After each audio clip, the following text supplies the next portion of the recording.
Hey, how's it going, you guys? It's petplatypus here, and I'm going to review another episode of Hunter x Hunter today, to go up tomorrow, or whenever you watch this. It's irrelevant, but whatever. So yeah, how was this episode? Better than the last episode, and I really liked the last one. So we start off with Gon and Killua continuing their training. You know, they're doing their thing, they're getting better. Biscuit starts teaching them. She basically teaches them how to, like, focus your Nen in a certain area in order to block an attack. So, like, you have Gon, who does, normally he does his technique where he puts it all in his fist, but she teaches him to put some of it in the fist and protect the body with some of it. And if someone's going to punch you with, like, 80%, you have to block with 80%, or you're just going to get fucking devastated. So she teaches him that. She talks about rock, paper, scissors, and then Gon decides that he wants to do rock, paper, scissors. You know, he wants to do something with rock, paper, scissors as far as his fighting technique goes. And then we have, I believe, and she pretty much teaches them that. Basically is all she teaches them. Before that, I mean, it was just, you know, the same stuff as before. They dug their tunnel all the way through. Then they had to go all the way back.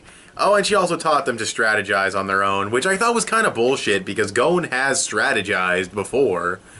Like, we've seen him use strategies in the past, so that was kind of weird.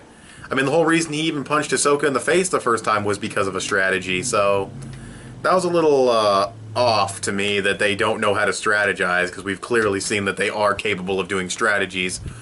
But regardless, it was still kind of cool. We still got the funny little moments here, the cute little moments where she'll put up her finger and they'll point it out and whatever.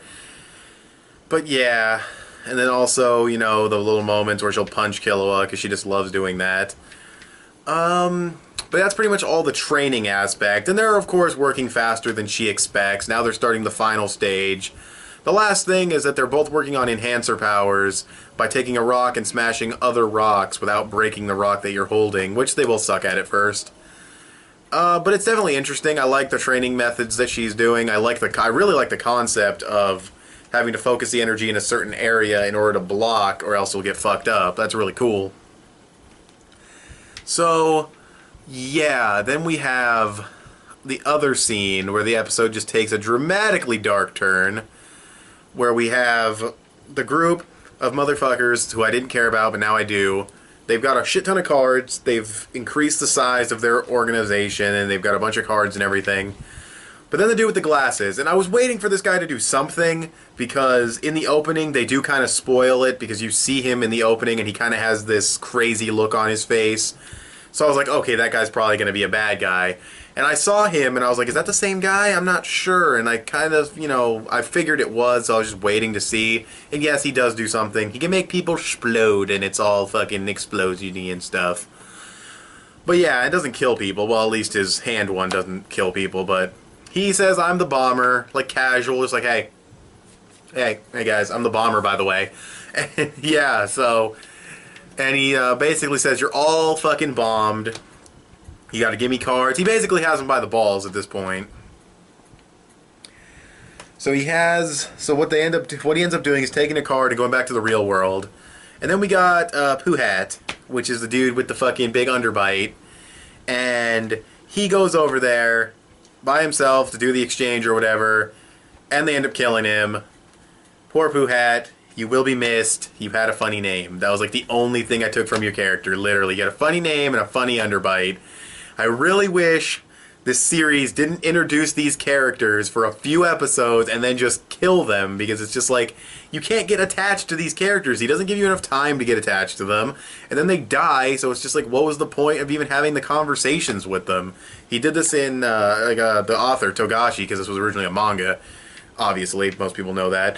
Because he did this in York New City, too, with a few characters, where it's just like you fucking give them a little bit of dialogue and stuff and a personality, and then they're dead. And it's just like, it feels like you're kind of wasting time there. But whatever.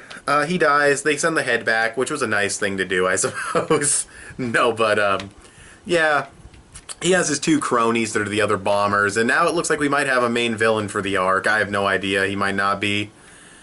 And then the last part of the episode, before it just ends extremely abruptly, is Phantom Troop. Apparently they got out of the game, and they figured that, you know, the one dude was thinking that Greed Island was it's not a virtual world or anything. It's a real island that you can go to. And that's basically what they do. They take a boat, and they're going to Greed Island from the outside. Because I guess they got the leave card, so they could bail out. And, yeah, so they're invading. Then the end credits start extremely abruptly, which was very weird, but whatever. I mean, it didn't even have, like, the usual build-up into the fucking ending. It was just like, it's like, that's Greed Island, fucking song starts, so, you know, whatever. But yeah, it was a good episode. I liked it better than the last one. I like the development we got with that big group of hunters or whatever that have been gathering cards. It looks like we might have a main villain. Gon and Killua are progressing very nicely with their Nen abilities. So overall, it was just a really good episode for story progression and character, like, combat progression. You could even say character development, really, if you count them being revealed as villains and seeing his real personality and everything. That's kind of developing the character, so... or at least shedding more light on the character. So yeah, I thought this was a really good episode. I'll give it, like... I like it better than the last one, but I don't know if I'll go, like... Yeah, I'll go 8.5, fuck it, whatever. I'll go 8.5 out of 10. I thought it was, you know, I already explained, but it was really good. So, thanks for watching this video. Tell me what you guys thought in the comments below, and I will talk to you guys later. Bye.